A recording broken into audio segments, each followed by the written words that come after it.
If I say the name Alain Prost, what's the first thing that comes into your mind? Is it this? This? Maybe this? He was one of the best drivers to ever grace a racetrack, and won 4 championships whilst fighting against the likes of Senna, Lauda, Mansell and Piquet to name a few. Basically, he's a legend of the sport. But what some of you might not know is that he also owned an F1 team called Prost Grand Prix, which was around in the late 1990s to the early 2000s. They were the pride of France at the time, and seeing as the French national colours are returning to the grid next season with Alpine after the Renault rebrand, I thought now would be a great time to give a little history lesson. As they're not around in any capacity today, something obviously went wrong, and in this video I'm going to explain the backstory of the team and what led to their downfall. I really enjoy making this series, so if there's any team or driver you want me to focus on next, make sure to let me know your suggestions in the comments below. Anyway, let's get into where Prost Grand Prix went wrong. Alain Prost initially thought about starting a team in the middle of 1989 after falling out with Ayrton Senna and McLaren.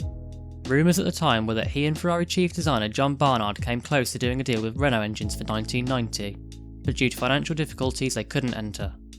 Prost put the team idea to the side and instead joined Ferrari, but once that project ended in tears in 1991, he had ambitions to buy the Ligier team a year later due to not having an F1 seat for that season. Even with French connections such as Elf and Renault on board, the deal fell through, and Prost had to sit out the year and he returned to Williams as a driver in 1993 and won the championship before retiring.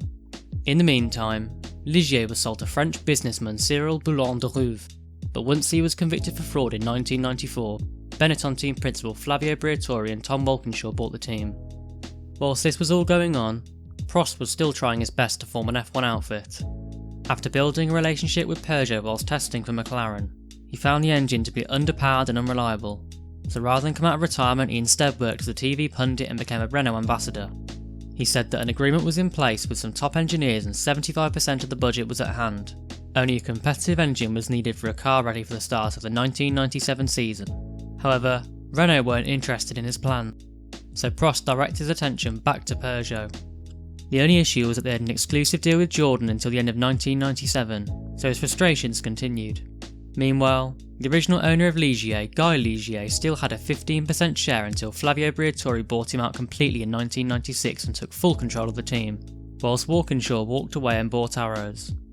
After the takeover, speculation aroused that Briatore only did what he did to inevitably sell the team to Prost at a later date, and in the February of 1997, those rumours came to fruition as it was announced that Ligier would be rebranded as Prost Grand Prix from the start of that season. The car was developed by chief designer Loic Bijois, and due to it effectively being a Ligier, the chassis followed the naming scheme and was called the JS45. It was powered by Mugen Honda engines due to the Jordan Peugeot exclusivity deal, therefore a deal was put in place for a works package with Peugeot for the following season. The 1996 Monaco Grand Prix winner Olivier Panis was the team leader, and Honda wanted a Japanese driver to partner him, so the Japanese Formula 3000 champion Shinji Nakano was placed alongside him. The year was incredibly promising for the team from the outset, with Panis in particular scoring regular points and even podiums in Brazil and Spain, the latter of which could have been a win if lap traffic didn't get in his way. In Argentina he qualified third behind the dominant Williams cars, but unfortunately he retired, and he was also third in the championship up until the 7th race of the season. This was an incredible achievement for the team considering where they came from, but in the second seat Nakano was never a top driver, and he was often involved in numerous accidents whilst also suffering with a lot of unreliability, so points opportunities were never really maximised. Then, at the 7th race in Canada, both Panis' and the team's dreams were shattered. A suspected suspension failure or puncture caused him to crash heavily into the concrete wall, breaking both of his legs and forcing him out of action for the next 7 races. He was replaced by Jarno Trulli, who they brought in from Minardi, and he did a really good job. In Germany he finished 4th, and in Austria he qualified 3rd, led the race, but he unfortunately retired with engine problems. Overall, the season was great as the team finished 6th in the Constructors' Championship, and Panis still came 9th when missing half the season. Going into 1998, spirits were incredibly high, but regrettably, things only went downhill. The team on paper were in great shape. The AP01 chassis was fully designed in-house, they had works Peugeot engines, and the driver lineup of Panis and Trulli was solid after they dropped Nakano. But unfortunately, the season was going badly before it even started. The car failed its mandatory FIA crash test 3 times, but also many fundamental weaknesses with the car, such as the gearbox being incredibly unreliable and heavy. This also upset the balance of the car, making it difficult to drive and left the drivers unable to push to their maximum. It's also worth noting that Panis was never the same driver after his accident the year before, which was a shame considering the level he was able to drive. The only positive aspect of the car was that the livery was beautiful. The team only scored 1 point and finished 9th in the championship, with the point coming at the madness of Spa. It was a similar story in 1999 but with some slight improvements. Alain Prost finally got his wish and brought in designer John Barnard, but his best days were definitely behind him after looking at the Ferraris he designed in the mid-90s. To be fair, the car was miles better aerodynamically than the one the previous year, but the reliability was still questionable. There were a few glimpses of promise, such as Panis starting 3rd in France. However, the standout result was Trulli finishing 2nd in the insane European Grand Prix at the Nürburgring, the one where nobody wanted to win the race. Apart from that, they only scored points on 3 occasions, and the highlight of the year was the car rolling down a hill at Imola after being parked up. But if you thought those years were bad, things got even worse when the turn of the century arrived. Both Panis and Trulli left the team, and they were replaced by F1 veteran John Alesi and Formula 3000 champion Nick Heidfeld. Both were unhappy with the driving characteristics of the car in winter testing, and it was somehow even more unreliable than in previous years. Alesi especially put in some incredible performances, such as qualifying 8th in Monaco and running 4th in Belgium before retiring. But that was as good as it got for the team, as they scored no points and finished last in the championship behind Minardi due to their worst finishing record. Out of the possible 34 finishes between the two cars, they only got to the checker flag on 11 occasions, which from my time watching F1 is possibly a record. If you know any team that's had less finishes, let me know in the comments below. The teammates even collided in Austria, so I can't see how the season could have gone much worse. Alain Prost blamed the Peugeot engine for the poor performances, but they hit back saying the engine made just over 790 horsepower, which was very competitive for the time. This ruined their partnership, and combined with the awful results, Peugeot decided to withdraw from F1. 2001 was a struggle for survival.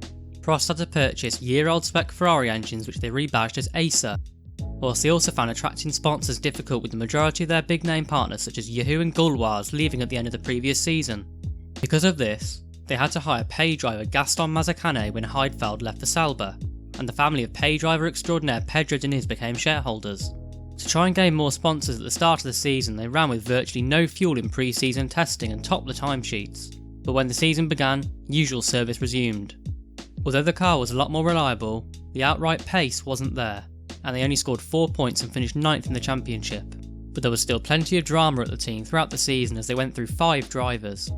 Mazzacane was dropped after 4 races due to poor performance, and he was replaced by Luciano Berti, who just seemed to have huge accidents, and the one at Belgium put him out of action for the rest of the season. He was then replaced by Thomas Eng, the only Czech driver to ever race in F1. Earlier on in the season, Prost had fallen out with John Alesi, so he did a swap deal with Jordan and got Heinz-Harald Frentzen. By the end of 2001, the team was in serious trouble. Ferrari were charging £20 million a year for engines and transmissions, and Prost had another fallout with Pedro Diniz's dad, which led to the team eventually running out of money. A deal to purchase the team by the Saudi Arabian prince Al Walid bin Talal fell through, and Prost Grand Prix folded with debts around £21 million at the beginning of 2002.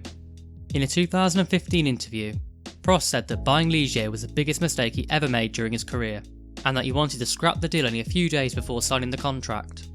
In hindsight, of course it was a bad move, but although it was a difficult period, he helped drivers such as Jarno Trulli and Nick Heidfeld really kickstart their careers. Whilst the cars were also beautiful and some of my favourites as a little kid growing up watching F1, they really were the pride of France. A team based in Paris, led by a French principal with French engines and a French driver. I can imagine for the French people it was fantastic seeing them race. It's just a shame they were unable to compete at the front. So that was my short overview on Prost Grand Prix's time in F1. If there's any other team or driver you want me to focus on in this series, make sure to let me know in the comments below. As always, don't forget to like, subscribe, and hit that bell icon to be the first to see my videos. And if you want to hear from me more regularly, go follow me on Twitter. My link's in the description below. Anyway guys, thanks for watching and I'll see you in the next one.